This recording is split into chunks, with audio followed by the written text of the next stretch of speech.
texts and everything all the time, it's hard to kind of parse out what's legit and what's a scam. So we're kind of going to go into it and talk about how you may be able to take some steps to avoid scams. Let's see. All right, so our objectives today, you're going to get some internet safety tips. So how to stay safe when you're browsing or shopping or doing anything on the internet. We're going to prepare you to encounter and avoid scams. So you can't avoid seeing a scam, right? So if you're on a website or you get an email, you're going to see that it's a scam. You can't just not see it unless you close your eyes. But we're going to talk about what you can do when you encounter a scam. And say you do click a link that is a scam, we're going to talk about what you can do, what your next steps are, how to prevent any further damage from being done, how to prevent your identity from being stolen or any of your credit cards being used if you do accidentally fall victim to a scam.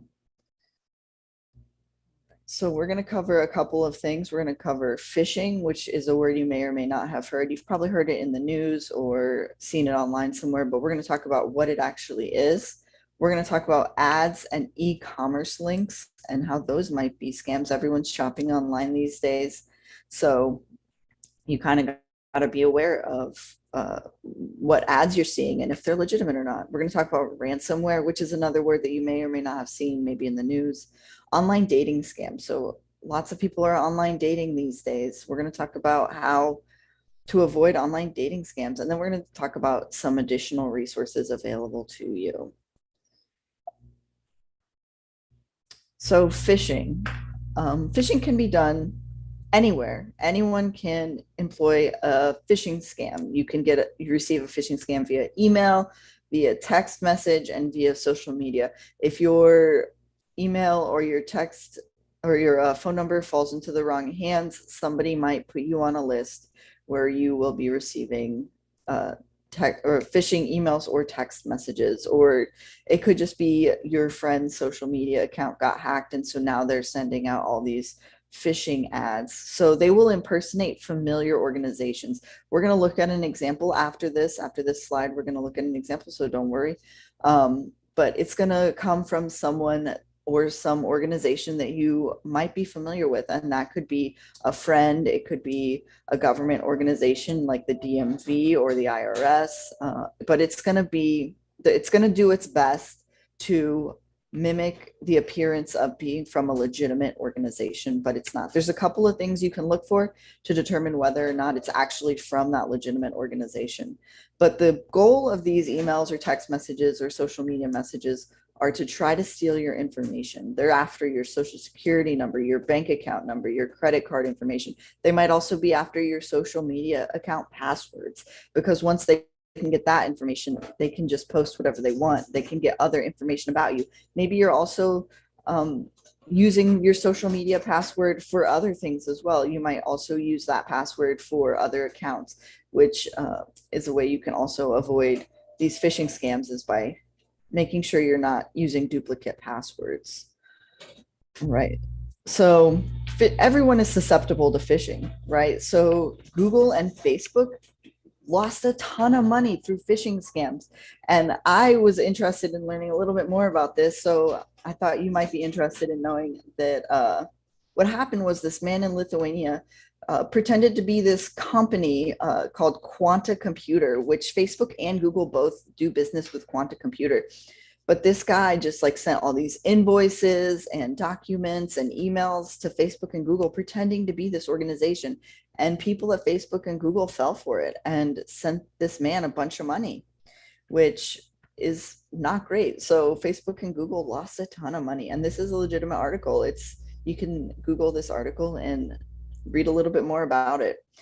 But it happened for years, from 2013 to 2015, before he got caught, which is pretty intense. All right, so here's an example of what a phishing email might look like. So you might get an email from the IRS that looks like this. So at first glance, it looks legit, right? It's got the IRS symbol at the top. It says Internal Revenue Service, United States Department of the Treasury. It's got this signature at the bottom. It doesn't look, it looks real. It doesn't look cluttered. It looks like an actual document from the IRS. And it uses lingo that the IRS might use, such as 501c3, or it talks about a tax refund. You can just go through this and kind of see that it's got a bunch of stuff that looks legit. But upon closer look, you can see that there's a couple of words that are misspelled, which if the IRS is sending out an email, they're not going to have misspelled words. So if you're reading through this, at first glance, it looks real, but there's this, at this first bullet point here, you can see, let me annotate on here real quick. So right here, you can see the word weather, like that's spelled incorrectly. The IRS probably isn't going to send you stuff with typos on it. So that's a little fishy. You might be like, this seems a little bit sketchy. Also, there's not a name down at the signature section. It's just a kind of a blurry signature that might say Lewis. I'm not even sure what that signature says, but there's no name attached, which is a little bit weird too. So let's talk about what happens when you click through. So say you don't think it's a scam and you click through. So then it'll take you, let's actually go, can I go back?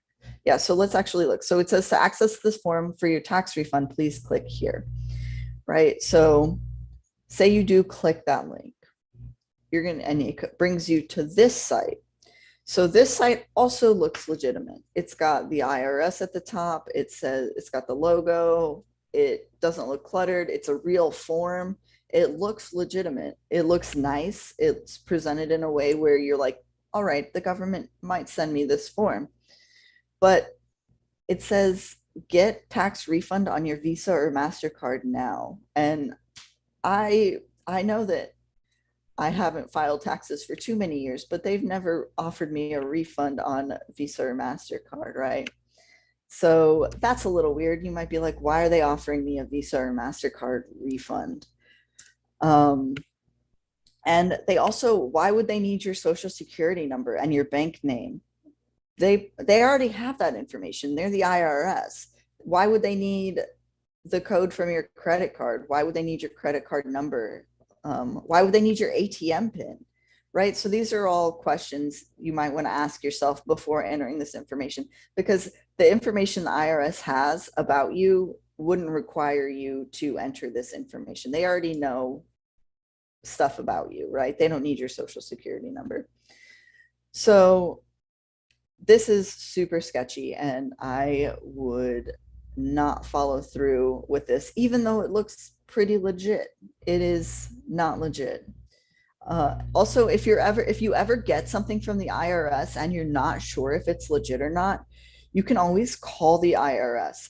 Like, go to their website, go to their legitimate website on your own. Don't click through to anything on the email. Just open a separate browser and go to the IRS website and find their contact us, their information, the informational part of their website that has the contact us information, and contact them from there. That way you know that you are directly contacting them and not contacting these people who are trying to scam you, because these scams might have a contact us link on anything, but it's just going to go to the people scamming you, who are just going to try to get you to give them money or give them whatever information they're looking for. So always just open a separate browser, do your own research, reach out if you have any questions, and just make sure you're checking all the sources first. All right, so can we clear that? So some e-commerce and ad scams that might happen. So they'll have sensationalist headlines, like things you've never would have even thought about. We'll look at some examples here in a second. They'll offer deep discounts. So I don't know if you have been on any news sites lately, or I feel like they're on every website these days. These ads that look like this one at the bottom here, where it's a picture and it's got this text next to it, and it almost kind of disguises itself as a news article, but it's not.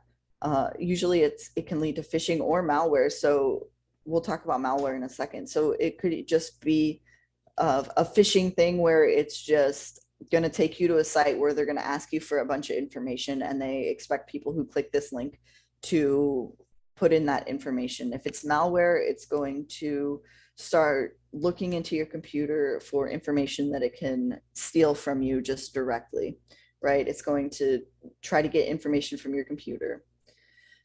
If it's too good to be true, it usually is. One thing to notice about these weird e-commerce scam ads is that they do say ad in front of them. And I think that that is something that they have to do, is they have to mark themselves as an ad so that people don't think that it's part of the news site that is actually presenting news. So I know sometimes at the end of an article, you read the whole article and then it'll have like the comment section, and then it'll have a bunch of other articles from the same website that you're on that might be like other things that you're legitimately interested in. But then there also might be these ones at the bottom that are below that are these ads that try to disguise themselves as legitimate news or legitimate things that, but they're not. And again, look out for this little ad notation right here. All right, so here's some more examples. So this one says Halloween LED mask now 50% off. So that's a pretty big discount. And if you're looking for a Halloween mask, that seems like a good deal. And then there's this put a bottle on your car tire when parking alone. So this one's kind of unique in that they're trying to like scare you into clicking that link, right? So you think, oh, well, I am alone a lot and I park my car alone a lot. So like maybe this is a safety thing I need to be doing.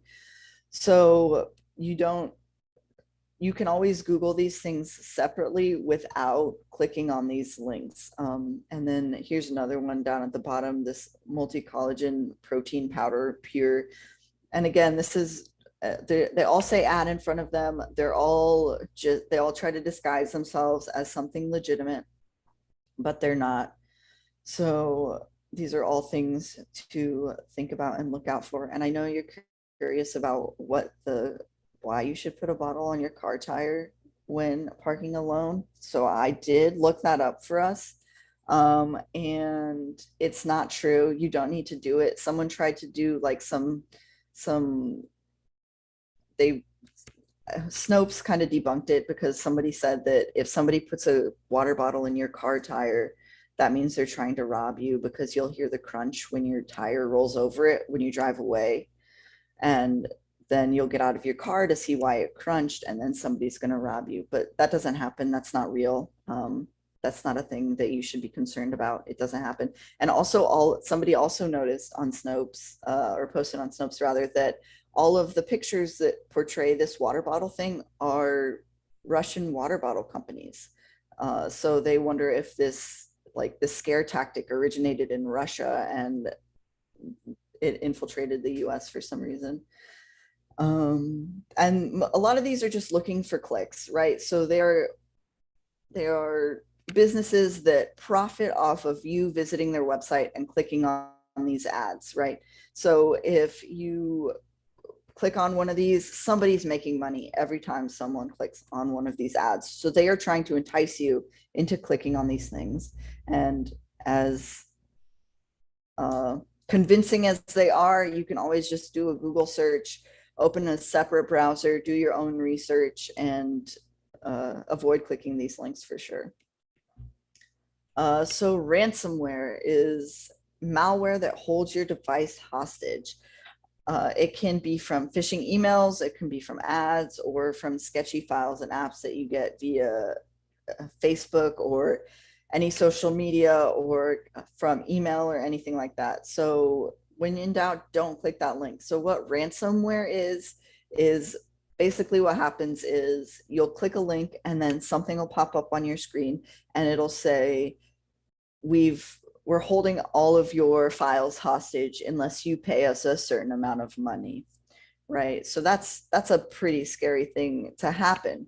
And you won't be able to use your computer anymore. It'll just like lock everything down, and it might give you a time limit. It might say, if you don't pay us $100,000 in 2 days, we're going to delete everything from your computer, or something threatening to that extent, right? So this does happen to other people besides us. The Colonial Pipeline paid a bunch in ransom to hackers. So it does happen to big businesses like with Google and Facebook from before. The Colonial Pipeline had to, or they did pay out because someone somewhere within their organization clicked the wrong link or opened the wrong attachment, and definitely just made it so that they had to pay out a bunch of money to get all their stuff back. All right, so let's talk about online dating scams. So everyone's online dating these days. There's a bunch of apps for it. Usually the people who are out here, we're not going to focus on one specific app because these scams can be perpetuated on any of the dating apps, really. So they usually target single older adults, the people who are doing these scams. And so we're not focusing on one specific dating app because these techniques, people can do this on Facebook, they can do it on Instagram, they can do it on anything, any platform where you can interact with another person one-on-one.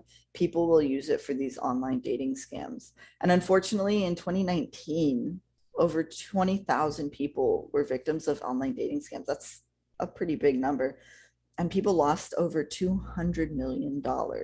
So what happens is somebody will reach out to you. They might say, hey, so we're in California. They might say, hey, I live in Missouri and I want to come visit you. Maybe you've been talking for a little bit and they want to come visit you. And so they're like, I need a plane ticket. And so they'll ask you for $1,000 for a plane ticket. So they might have a sad story too about maybe their brother is sick and they need money to go visit their brother or send their brother some medicine or a number of things, just something to like tug at your heartstrings. They've probably been talking to you long enough to where they feel like they can start asking you for things. They know enough about you to know what's going to like get under your skin and make you feel a certain way. So yeah, so just kind of be aware of people who kind of sound too good to be true, right? So love bombing is kind of a thing that people talk about in online dating scams too. So love bombing is when someone professes their love for you very early on and kind of goes over the top in the way that they interact with you, like talking about marriage right away or talking about having kids right away or taking all these big, huge life steps almost immediately. And like that can bring a sense of like happiness to people, right? Because those things are nice.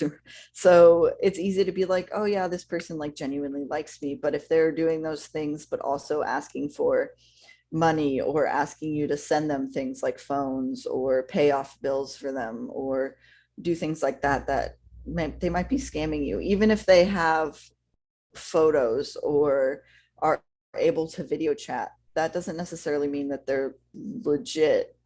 It still takes a little bit of consideration when talking to people online. All right. So, how do you protect yourself against these scams? So, don't give out personal or financial information. I know that's hard with like online dating. You want to get to know a person, right? So you want to be able to give them personal information, but you also want to take your time. If they're trying to rush it, you might need to take a step back and say, why is this person trying to rush me? And why does this person need to know my address so quickly? Why does this person need to know where I work so quickly? So you can always take your time with that kind of thing. But even in the other types of scams, you don't, if you receive that like the information from the IRS, you don't need to give out personal or financial information until you have verified that it is from a legitimate source. That is the biggest thing, is you have this information and it's so easy to give out, right? But you just definitely have to make sure that you verify that it is from the right place. You can also check when you get an email from the IRS, it should come from a legitimate IRS email account, right? So you can always check to see, even if the name is Internal Revenue Services, if that's the name that the email address is from, check the actual email address. Because if it's like bobsmith@gmail.com and they just have their name as the IRS, then that's not the IRS emailing you, right? You can use protective software and apps like antivirus software and firewall protection. I know that a lot of computers come with kind of basic protection built in. So there is some protection there. When you buy a computer, it's not just immediately prone to everything. So there is a little bit of stuff available immediately, but you can do some research and find some stuff that's there. There are free antivirus softwares out there that are decent. There are some ones that you have to pay for as well that are also decent. So you can just do your research around that and find one that works well for you. And be careful with downloads and links, even if it's from someone you think is legitimate. People can have their email hacked, and their hacked email can send out an email to everyone that they've ever emailed that has an attachment that's malware. That can also happen on Facebook or any social media app where people get their accounts hacked and it just messages everyone with, like, it just spams everyone with scams. So that's also something to look out for. So even if you know who the sender is, you can always double check it and make sure that it is legitimate. So just make sure you are careful with what you are opening. If you do find yourself a victim of one of these scams, it is important to not panic, because there are steps that you can take. You want to contact the Federal Trade Commission. They have a website here, reportfraud.ftc.gov.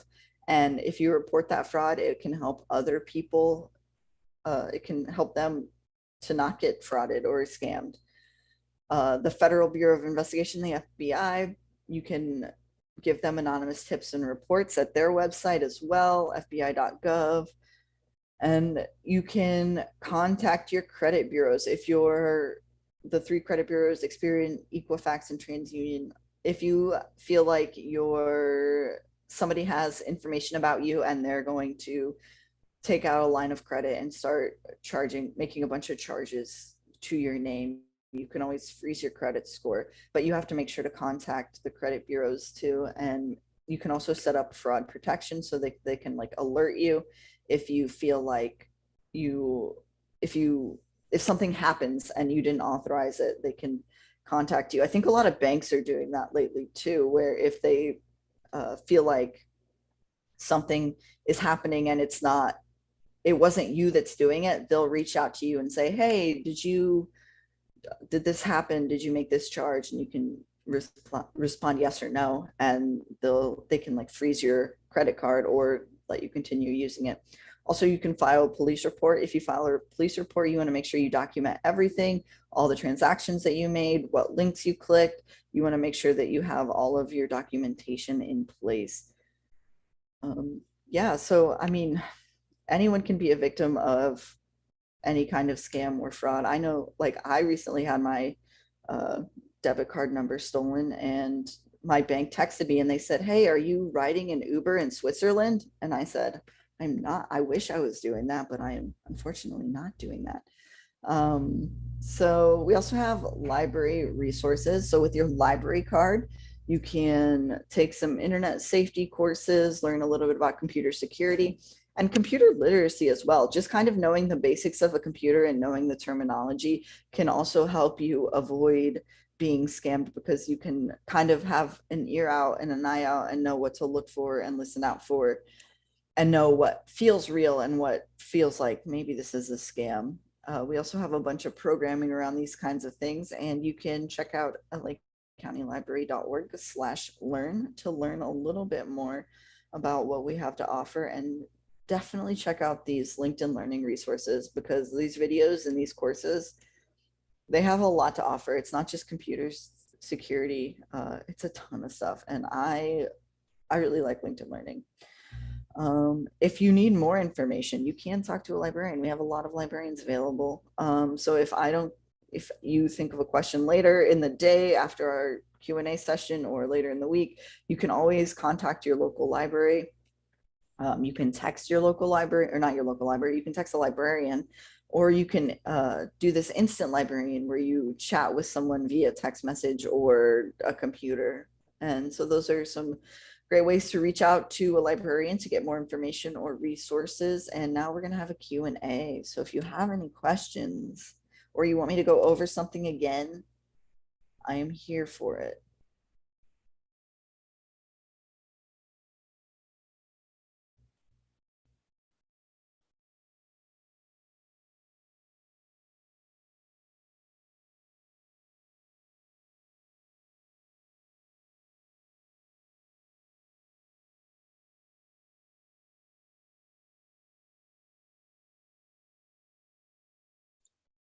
Sorry, I was trying to turn my mic on.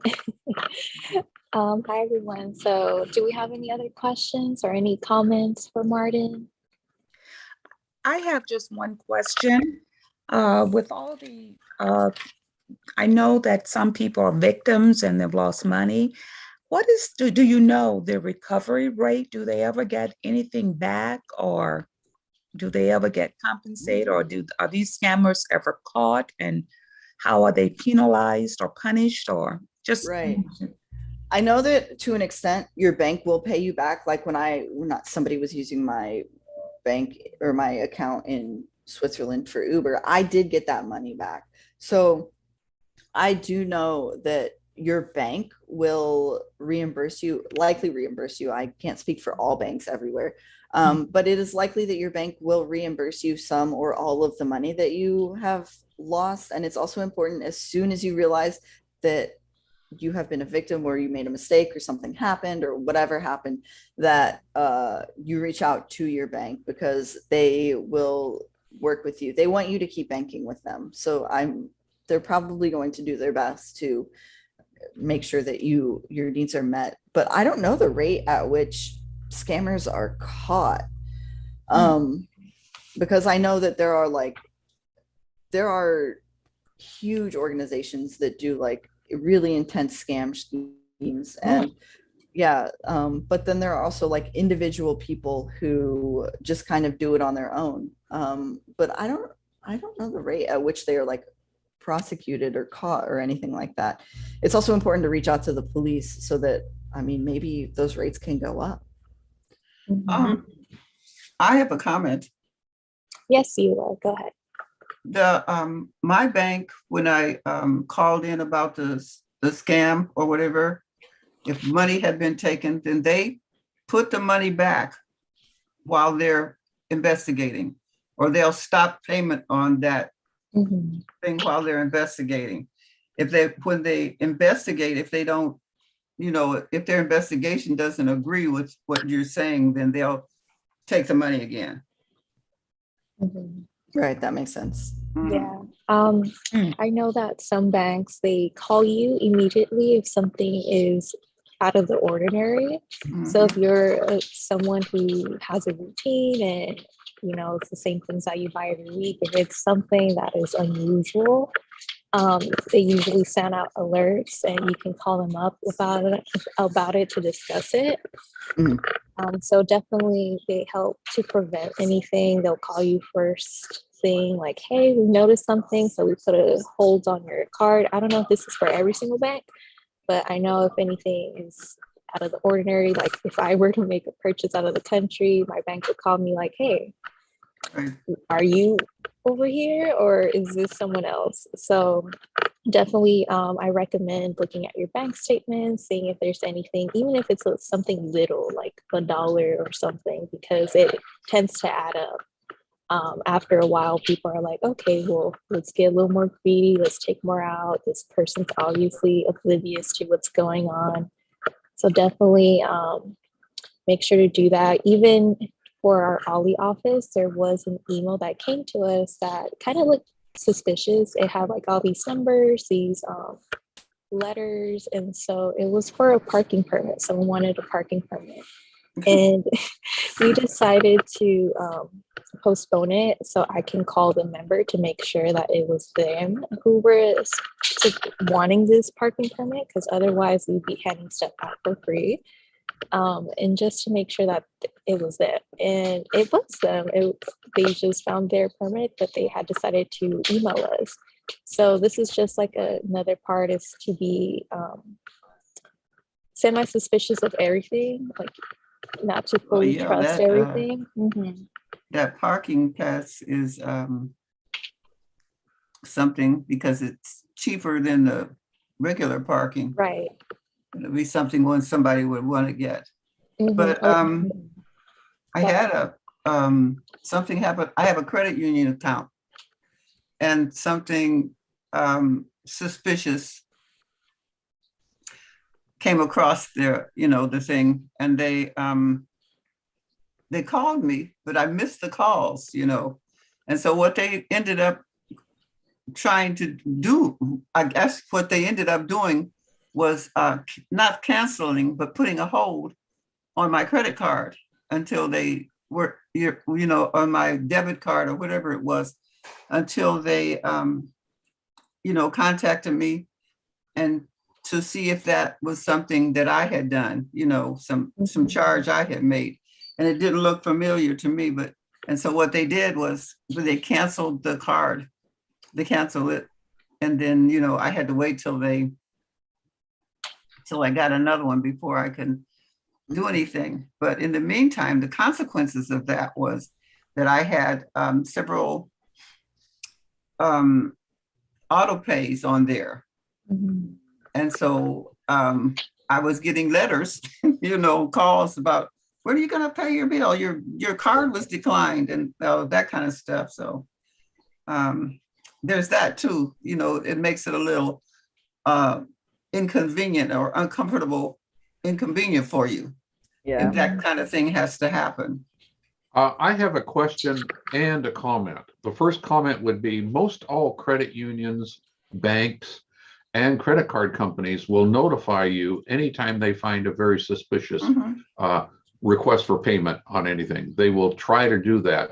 Hopefully that works out for you, but not everyone that is a scam or an inappropriate payment is going to get caught by the financial institution.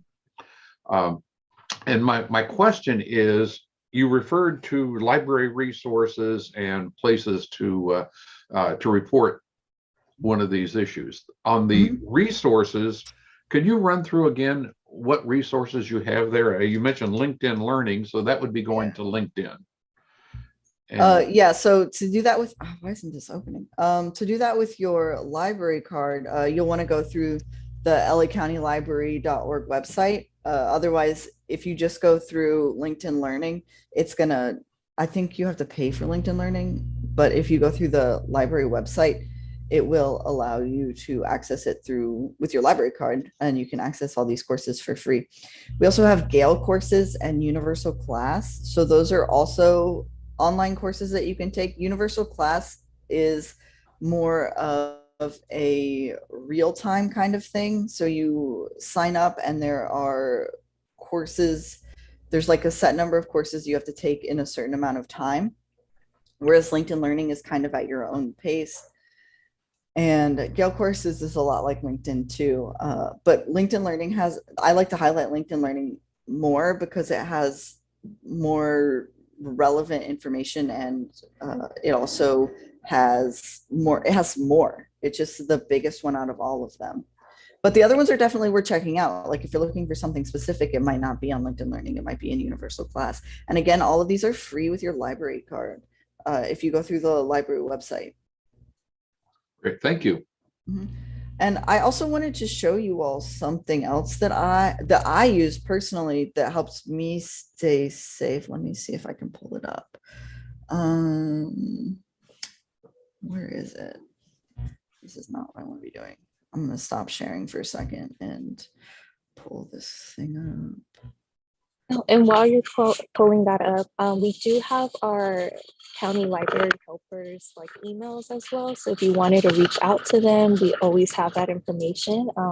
You can find that in our OLLI calendar with the class title and then who was presenting following their email. And then you can always just ask the OLLI office for any other information for that too.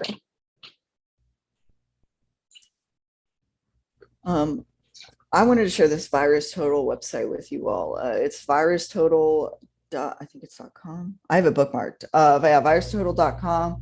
And basically you can enter a URL and it'll tell you, it'll kind of review it. So say I wanted to go to countylibrary.org.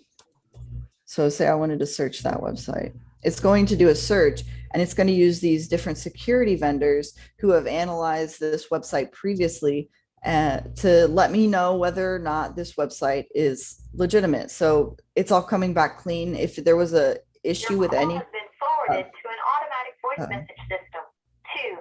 26946955016 is not available at this time. At the tone, please record your message. When you have finished recording, you may hang up or press 1 for more options. I'm sorry.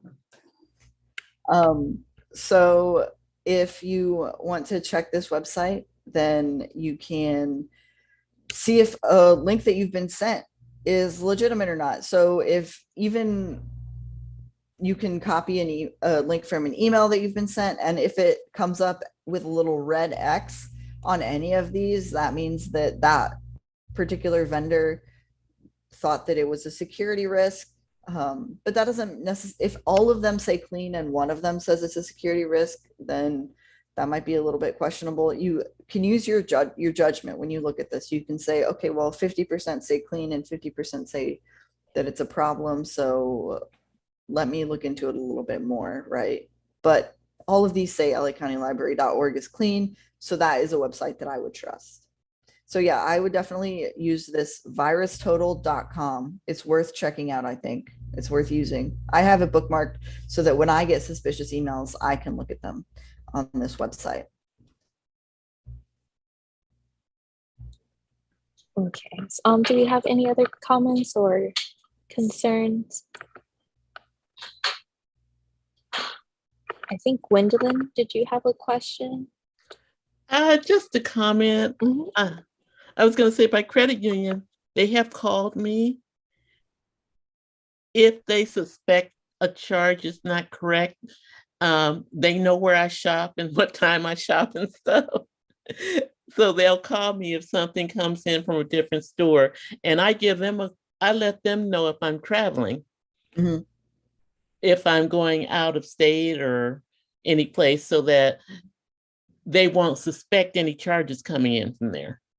And that's a good idea too, is to, if you are traveling out of state or out of the country, to let your bank or credit union know so that they don't freeze your account while you are out. Right. That's really not fun to deal with. Okay. With that being said, we do have some other classes available for LA County Library. This will be for our summer session. We will have a summer preview where it's almost like an open house, but smaller, for our summer classes. And we do have some with them.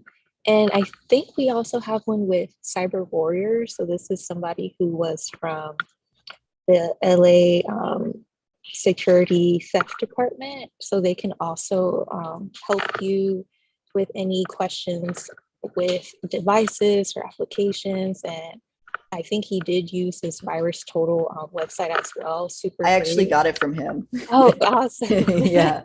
Super great. And this will be an in-person class. So you can come in and have your laptops, your devices, so he can help you through any type of websites or any type of applications to download to help you as a tool. Just look out for the date for when we will be conducting the summer preview. I think it's going to be at the end of May this month. So we'll send out an email for all our members. But other than that, thank you, Martin, for all your time. For any members that have questions, contact the OLLI office. Other than that, thank you everyone for joining us today and joining this wonderful presentation. We love to have the LA County Library, super informative, and I'm so grateful for all of this information. But Yeah, thank you so much. Bye. Bye. Thank you, everyone. Have a good rest of your day. Thank you. Thank you very much. Thank you. Bye.